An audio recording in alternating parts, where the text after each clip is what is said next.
Diálogo de la tarde. Su micrófono. Muchas gracias, estimada Wendy.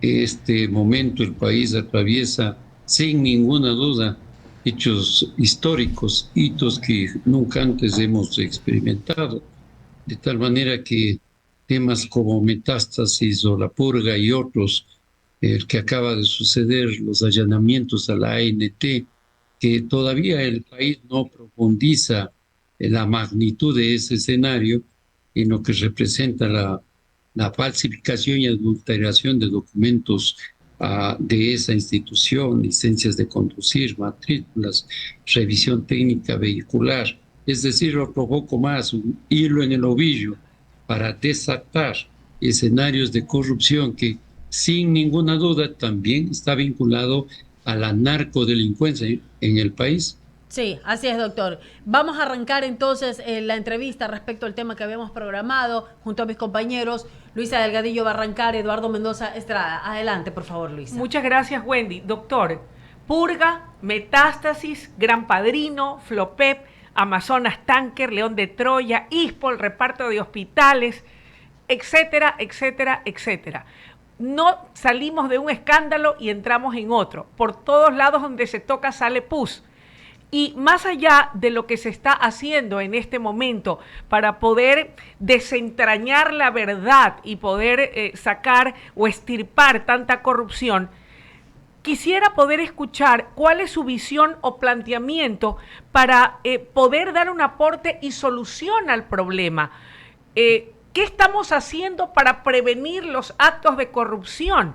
¿Qué estamos haciendo en el país para poder ir al rescate de los valores que están tan venidos a menos en todos estos tiempos y que vemos pues los resultados de quienes no imaginábamos jamás iban a estar involucrados en actos de corrupción, pero que también están siendo salpicados y tocados?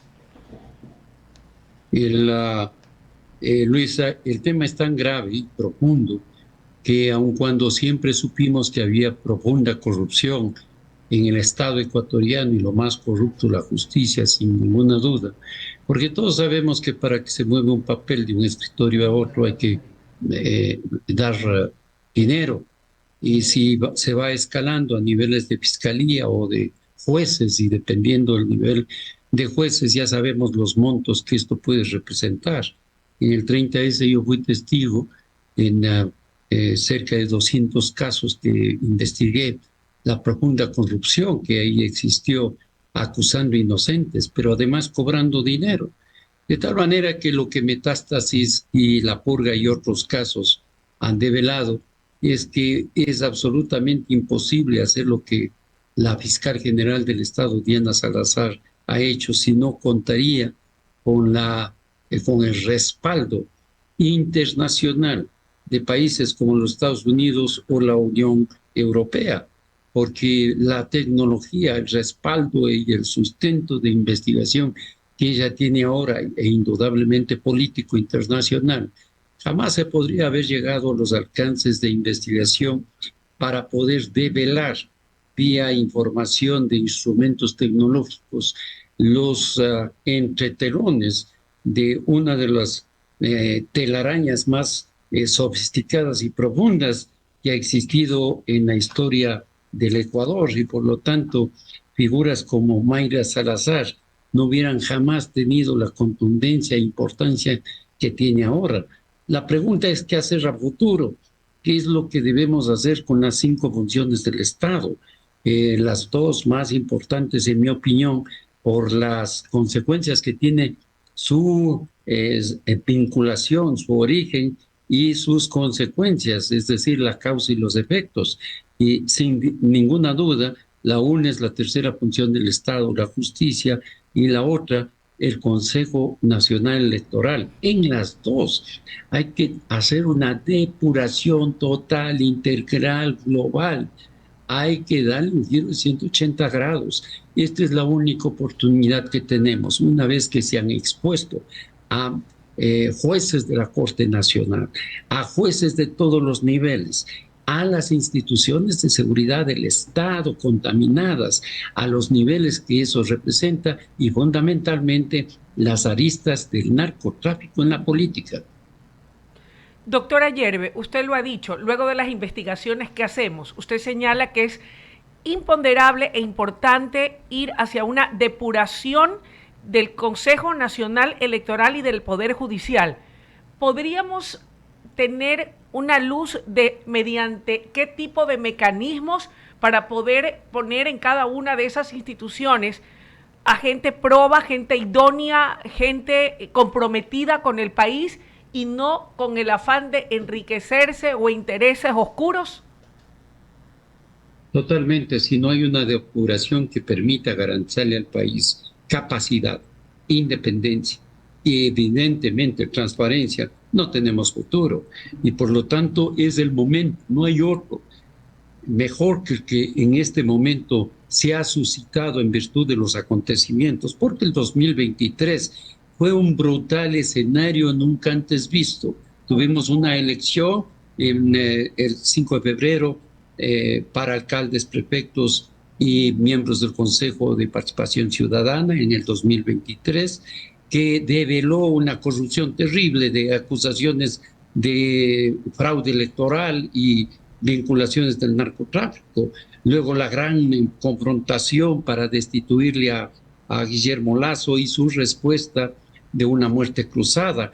Y luego el asesinato de Fernando Villavicencio, el surgimiento de un joven de 35 años que tenía 3%, llega a la segunda vuelta y luego gana la presidencia para descubrir lo que todos sabíamos y él también, el escenario de la inseguridad, de la delincuencia, del narcotráfico, del tema de una crisis económica tan profunda que ni siquiera tienen para pagar sueldos, y en ese contexto aparece Metástasis y aparece la purga y aparece todo lo que tenemos hoy.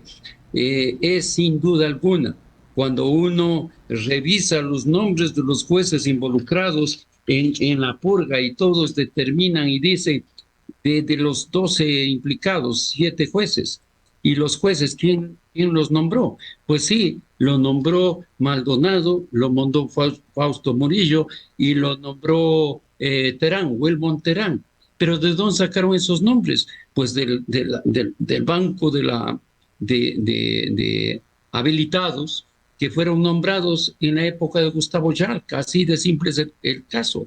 Él nombró 2.872 jueces, fiscales, notarios, entre otros, y solo han salido menos de 100. Es que todos tenemos que tener absolutamente claro que el banco de datos que sustenta las posibilidades de alternos para cumplir funciones jurisdiccionales están ahí. Por ese hecho, tiene que realizarse una evaluación integral, global de todos los funcionarios, todos, sin excepción, funcionarios judiciales, jueces, fiscales, notarios, para que el país finalmente a lo largo de los próximos 2 o 3 años podamos tener certeza de independencia y transparencia. ¿Cómo está, doctor Ayerbe? Qué gusto saludarle. Es Eduardo Mendoza Estrada. Le saluda Eduardo Mendoza Estrada. Doctor, yo quiero hacerle una consulta y es respecto del tema de los sueldos de la función pública, que en algunos casos han sido tan altos y son tan altos en las empresas públicas y en algún momento fueron altos también a nivel de gobierno central. Yo quiero hacerle la consulta y es, doctor, no sé qué opinión le merezca, que es ilógico porque en ninguna parte del país, más que del país, del mundo, un presidente puede ganar $5.000. Un presidente gana un poquito más, según lo que tenemos en conocimiento, o de igual manera un gerente o algún técnico. ¿Cree usted que el hecho de bajar los sueldos, porque eso lo propuso hace tiempo Lenín Moreno, con el ánimo pues de ahorrar más dinero, ¿no cree usted que en cierto caso también es un poquito y se podría ver, doctor, como una respuesta un poco, ¿cómo le digo?, política, clientelar? Porque la verdad es que es absurdo. Ojo, también hay burocracia dorada que sabemos que pues abusa. O sea, un sueldo de 12, 13, $14.000, pues para un técnico tampoco es así. Pero yo me pregunto, ¿no cree usted que debe de, en ese sentido, hacerse un pronunciamiento por parte del presidente Noboa de que en algún momento el que vaya a entrar a la carrera pública va a ganar algo de dinero, porque si no, como le digo, eso ahí contribuye a la corrupción? Porque cuando tú ganas 2, 3 mil dólares, y eso sucede bastante, mucha gente les pasa, termina yéndose por ese lado, o muchas veces, que es peor, buenos profesionales terminan renunciando. Entonces, ¿no creo que usted que por ahí debe de comenzar a trabajarse también en lo que va de, pues, de los próximos años? Porque quizás ahorita en este momento no se pueda, pero pregunto. Es un tema que debe manejarse con absoluta seriedad. Si nosotros queremos los más capaces, los más preparados, los que tienen las experiencias y capacidades para poder manejar proyectos que nos permita llegar a la Luna o a Marte, sin ninguna duda los entornos técnicos, científicos tienen que ser del más alto nivel y por lo tanto cuesta mucho dinero. Si se quiere manejar el Estado de una manera eficaz, eficiente y que tenga posibilidades de sustentar economías para que las tentaciones de la corrupción o los vínculos del narcotráfico, que son tan poderosos, puedan ser menos eficaces en esa contaminación. Sin ninguna duda hay que ver ese tema, pero también hay que contemplar otros hechos. Por ejemplo, Rafael Correa recibe más o menos el país con 320,000 funcionarios públicos y termina con 670,000 cuando se va. Hoy en día tenemos más de 720,000 funcionarios públicos. Se ha hecho ya innumerables estudios en todos los niveles para determinar que el Estado ecuatoriano podría ser manejado perfectamente con absoluta capacidad y eficiencia con cerca de la mitad, es decir, alrededor de 400,000 funcionarios públicos. ¿Qué representa el volumen en la masa monetaria del país y el presupuesto general del Estado? El manejo de un Estado tan voluminoso económicamente y en capacidades que termina sin ninguna duda una respuesta contundente. Si el Estado ecuatoriano no se reduce en las proporciones apropiadas, tendremos problemas gravísimos a corto plazo, porque ya muchas de las instituciones ni siquiera pueden pagar sueldos a sus funcionarios. De tal manera que también existe otro contexto de referencia o relación frente a los cerca de 7 millones de ecuatorianos que están en condiciones de incapacidad económica, social, para poder tener un empleo digno, un empleo sustentado.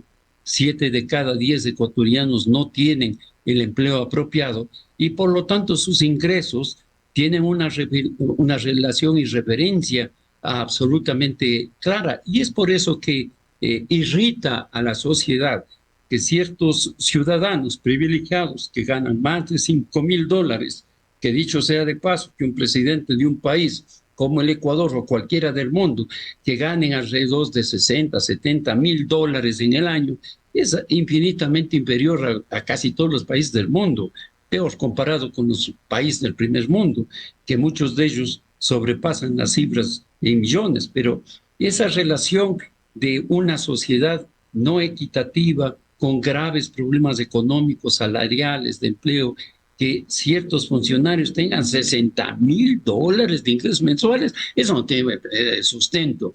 Y por lo tanto sí existe un problema técnico, económico, social, para poder regularizar eso. Por eso es que en este momento en la ciudad de Guayaquil, la ministra del Trabajo está atendiendo temas relacionados justamente a estos temas en instituciones que sobrepasan lo inimaginable, sobre todo con sindicatos que tienen prebendas económicas que si se los despide hay que indemnizarlos en cantidades astronómicas, 70, 80, $100,000 a cada uno, en escenarios retroactivos de montos económicos salariales que ya a esta época son inimaginables. Este es un tema importante que hay que tratarlo con mucha seriedad y el presidente Noboa debe hacerlo en este momento. Perfecto. Doctor Ayerbe, una consulta más justamente, y es el tema de la UAFE, porque a mí me preocupa mucho lo que sucede con la UAFE y pues se da bastante.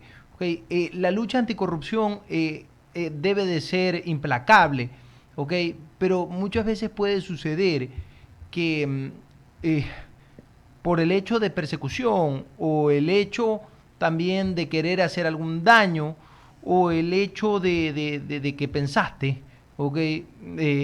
Pues pueden pagar justos por pecadores, ¿ok? ¿Qué tan técnico debe de ser el análisis de la UAFE? Porque muchas veces termina haciendo informes, llegan a fiscalía y se quedan ahí pues nomás represados.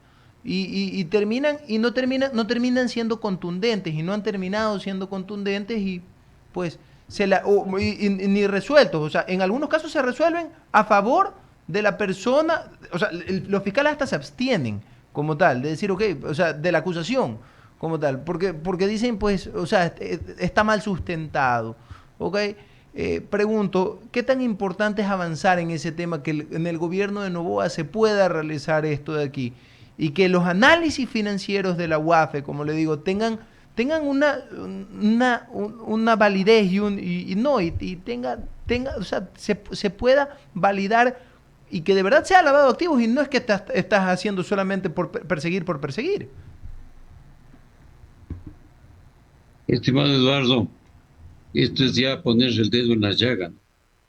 Porque temas como inteligencia, la UAPE, el SNAI y otras instituciones de seguridad de Estado y sobre todo de investigación para poder determinar, entre otras cosas, lavado de activos, es ya palabras mayores.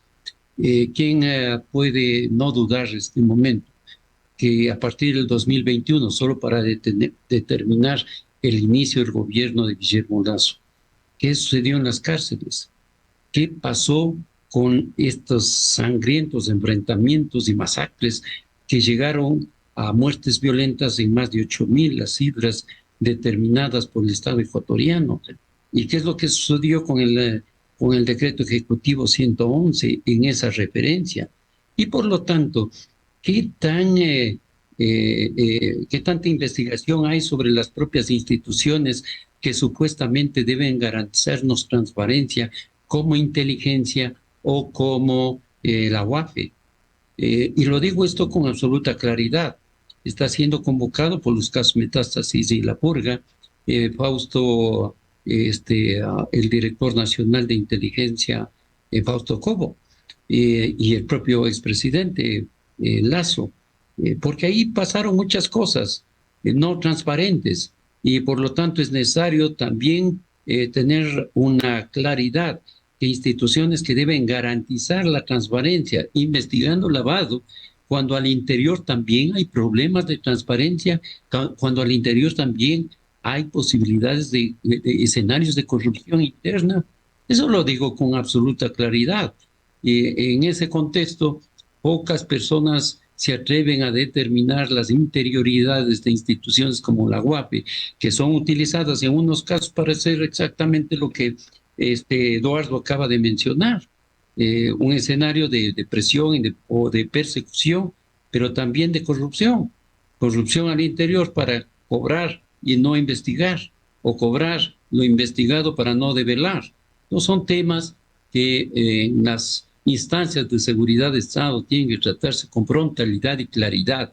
Y yo, que he sido exministro de gobierno, conozco de estos temas con absoluta claridad, y los acontecimientos de los últimos años me hace ver que hay ahí también que hacer reestructuraciones y depuraciones internas importantes. Perfecto, agradecerle al doctor Oscar Ayerbe, justamente tenemos que irnos, ¿verdad? Así es, gracias doctor por haber estado con nosotros en estos micrófonos, como siempre un gusto conversar con usted, no será la última. Un abrazo. Muchas gracias, Wendy.